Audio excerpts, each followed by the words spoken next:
अकबर और बीरबल, सबसे बड़ा हथियार कौन सा होता है? एक बार बादशाह अकबर का दरबार लगा हुआ था। बादशाह अकबर अपने दरबार में बैठे हुए थे। उनके दरबार में बड़े बड़े विद्वान, मंत्री, सेनापति, दरबारी और जानी मानी हस्तियां मौजूद थीं। उस समय इस बात पर चर्चा चल रही थी कि दुश्मन से अपनी हिफाजत के लिए दुनिया में सबसे कामयाब और भरोसेमंद हथियार कौन सा होता है। एक दरबारी बोला, जहां पनाह, सबसे बड़ा हथियार तो तलवार ही होती है।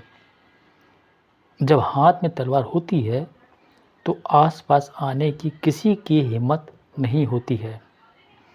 दूसरा दरबारी बोला, नहीं हुजूर, तलवार का प्रयोग तो दुश्मन के नज़दीक आने पर ही किया जा सकता है।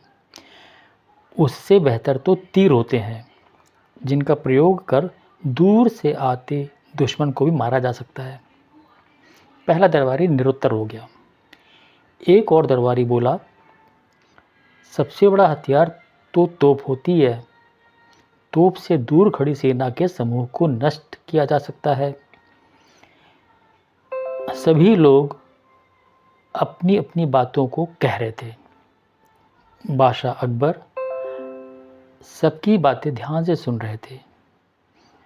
उनकी नज़र जब बीरबल पर पड़ी, जो शांत भाव से मुस्कुरा रहे थे। अकबर ने पूछा, बीरबल, इस बारे में तुम्हारी क्या राय है? दुनिया का सबसे बड़ा हथियार कौन सा होता है? बीरबल ने विनम्रता से उत्तर दिया, जहां पनाह, सभी हथियार अपनी अपनी जगह अहमियत रखते हैं, लेकिन कोई भी हथियार अगर समय पर काम ना आए तो उसका कोई मतलब नहीं होता।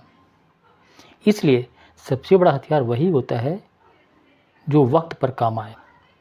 बीरबल की बात किसी को समझ में नहीं आई। बादशाह अकबर ने भी बीरबल से कहा, बीरबल, तुमको अपनी बात साबित करना होगा। बीरबल ने बादशाह की बात मान ली। एक दिन बादशाह अकबर और बीरबल वेश बदलकर नगर के दौरे पर पैदल ही निकले। अचानक रास्ते में उनको सामने से एक मतवाला और पागल हाथी आता दिखा। लोग उससे बचने के लिए भाग रहे थे। बादशाह अकबर को जब तक कुछ समझ में आता, तब तक बीरबल ने अपने पास खड़े एक कुत्ते को उठाकर हाथी के मस्तक की तरफ उछाल दिया। अचानक अपने माथे पर हुए कुत्ते के हमले से हाथी विचलित हो गया और वह अपना रास्ता बदलकर दूसरी तरफ चला गया। इस प्रकार बादशाह अकबर और बीरबल दोनों सुरक्षित हो गए। बादशाह अकबर बीरबल को देखकर मुस्कुराते हुए बोले, बीरबल, मैं समझ गया, जो समय पर काम आए वही सबसे बड़ा हथियार होता है। जी जहां पनाह, बीरबल ने अदब से कहा। यदि कहानी पसंद आई हो तो लाइक, शेयर और सब्सक्राइब करें। साथ ही कमेंट कर यह ज़रूर बताएं कि आप और किस तरह की कहानी पढ़ना पसंद करते हैं। धन्यवाद।